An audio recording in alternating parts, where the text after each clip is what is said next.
सिंध जे senior वज़ीर शर्जील इनाम मेमण चयो आहे त हुकूमत पाकिस्तान ऐं सिंध सरकार सदाई गैर मुल्की सीड़पकारनि खे ख़ुश आमदीद चवनि था। सिंध सरकार पब्लिक प्राइवेट पार्टनरशिप मूड ते कमु करे रही आहे। असां सीड़पकारनि खे बि पब्लिक प्राइवेट पार्टनरशिप तहत हर क़िस्म जी सहूलियत ॾियण लाइ तयारु आहियूं। Give them full, complete assurance from the government of Sindh, on behalf of government of Sindh and on behalf of the government of Pakistan that whatever they want to do, they will have the complete support, unconditional support, easily invest in different projects. They have committed that they are going to start the medical city in Sindh, in Karachi, and then they want to invest in transport sector.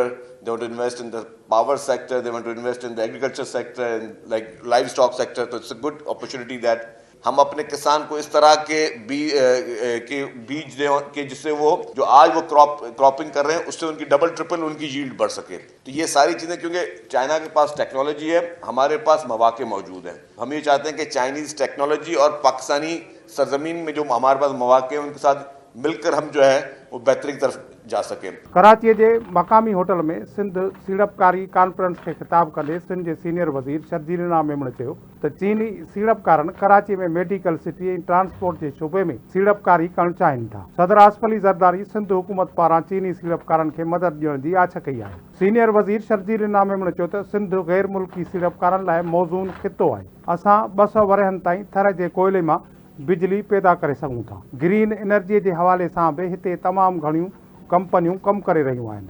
Pakistan में मुख्तलिफ जगहों पे मुख्तलिफ investment की opportunities हैं। हमारे पास सिंध में अगर ख़ासतौर पर हम बात करें कि जो कोयला सिंध से निकाला जा रहा है और उसमें भी मुख्तलिफ कंपनीज के साथ पब्लिक प्राइवेट पार्टनरशिप पे काम चल रहे हैं, तो कोयला हमारा जो है अगर वो हम एक्सपोर्ट करें तो 200 साल तक हम बिजली पैदा भी कर सकते हैं, 200 साल तक हम कोयले को एक्सपोर्ट भी कर सकते हैं।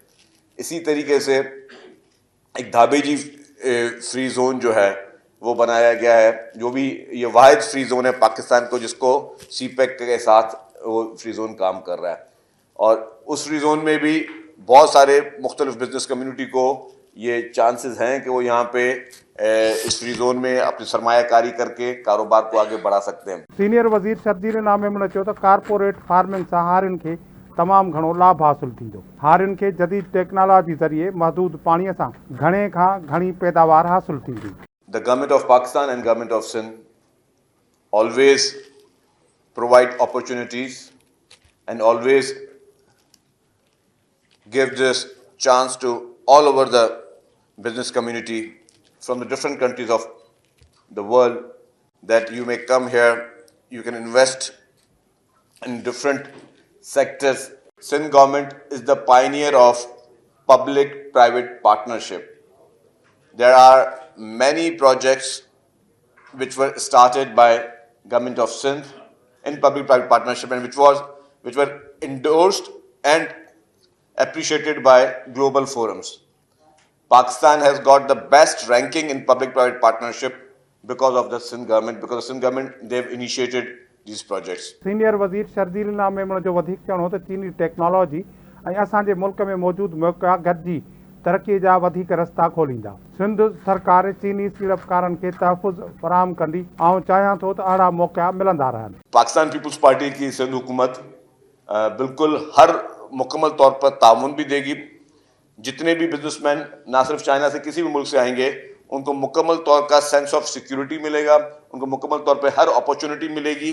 और जो भी जिस भी सेक्टर में हमारे कारोबारी हजरात हमारे भाई जहाँ पे सरमायाकारी करने चाहेंगे तो हुकूमत सिंध जो है वो बढ़ चढ़ कर जो है वो उनको सहूलत फराहम करेगी। तकरीब खे खिताब कंदे तवानाई मनसूबाबंदी तरक्की वारे सूबाई वज़ीर सैयद नासिर हुसैन शाह चयो त सीड़पकारी कॉन्फ्रेंस मुनक़िद कराइण लाइ सीड़पकारी वारे खाते जूं कोशिशूं तारीफ़ जोगियूं आहिनि। असां सिंध सरकार तरफ़ां आलमी सीड़पकारनि खे मुकमल सहकार जी ख़ातिरी करायूं था।